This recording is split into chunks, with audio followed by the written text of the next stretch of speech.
안녕하세요. 안녕하세요. 저는 이태희라고 합니다. 저는 7번 방의 선물이라는 발표를 해볼까 하는데요. 모두 7번 방의 선물이라는 영화 한 번 다 보셨나요? 죄송합니다. 예. 공감은 많이 되셨나요?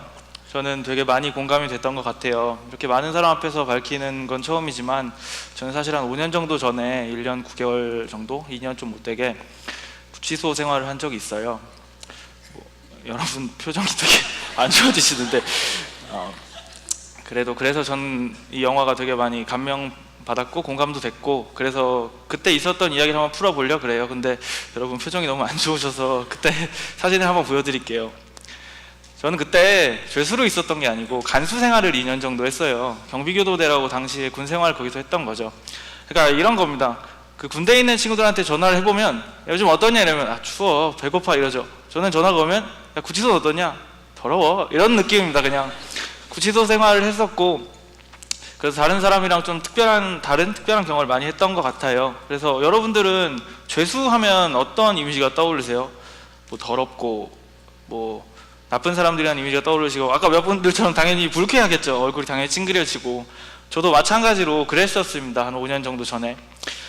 근데 어떡하겠어요, 군 생활인데. 그래서 저는 아웅다웅 하면서 많은 죄수분들이랑 이렇게 꼼냥꼼냥 2년 정도를 보냈고, 그러던 어느 날 수원구치소 소장님께서 이런 말씀을 하셨어요. 경비교도대 공부 잘하는 애들 많은데 수용자 검정고시반 한번 운영해보는 게 어떨까? 라고요. 그러니까 지금 20대 초반을 데리고 40, 50대 검정고시를 통과시키라는 겁니다.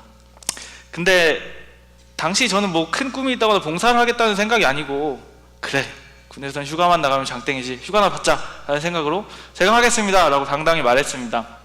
그래서 며칠 뒤에 이 조그만 방, 한 자취방 하나에서 2개 정도 크기, 이 건물의 화장실 반 정도 크기 되는 방에 저와 교도관 1분 그리고 죄수 3분이 이렇게 모였죠. 근데 당시 저는 20대에서 패기가 넘쳤죠. 그래서 40대를 보고도, 죄수들을 보고도 굴하지 않고 약간은 건방진 모습으로 그들에게 인사를 건넵니다.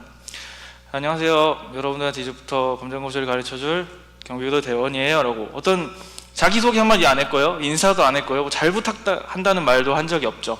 되게 무섭게 생기신 분이 딱 고개를 내리고 있다가 고개를 들면서 대원 시작하지 라고 하는 겁니다. 그래서 저는 그때 엄청 놀랐어요. 처음으로 죄수들이랑 1대1로 관계를 갖게 된 거였고, 그래서 머릿속이 막 복잡해지기 시작합니다. 머릿속에 이 사람들 죄수들이지, 난 이 사람 뭐라고 부르지? 숙제는 어떡하지? 안 해오면 혼내나? 난 어떻게 해야 되지? 이런 생각이 드는 겁니다.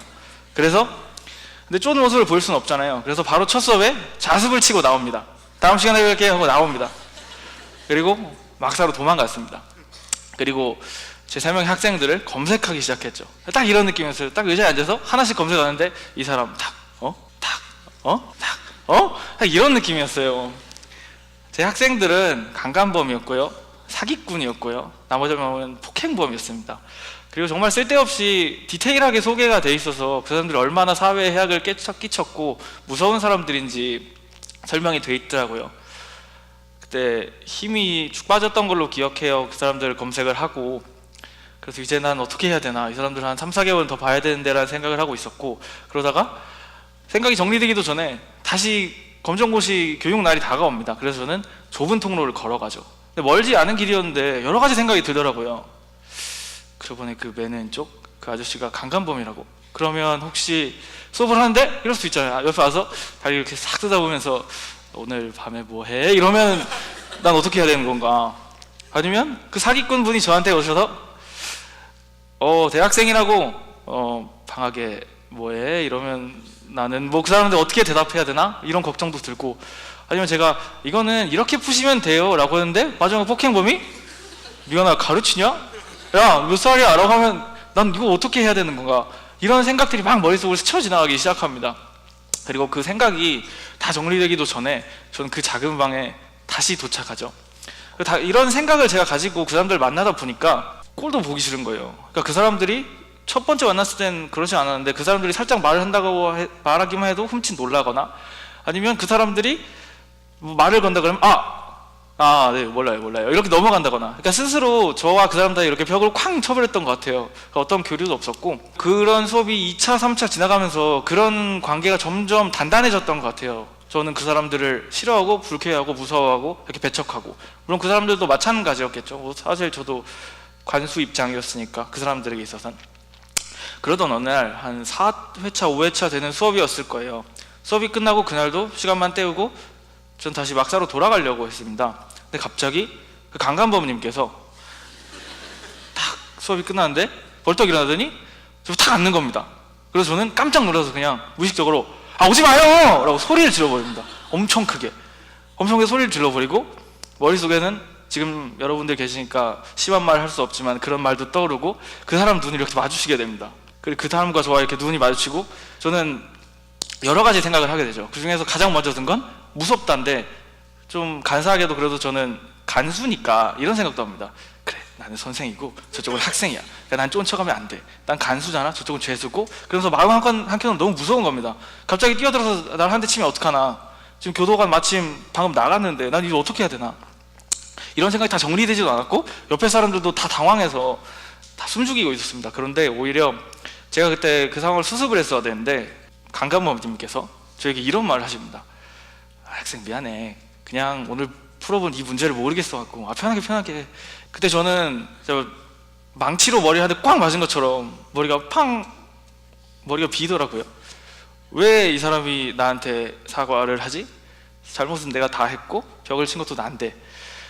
그리고 그 사과 아닌 사과를 받고 그냥 막사로 다시 돌아옵니다. 돌아와서 저는 한 가지 다짐을 했어요.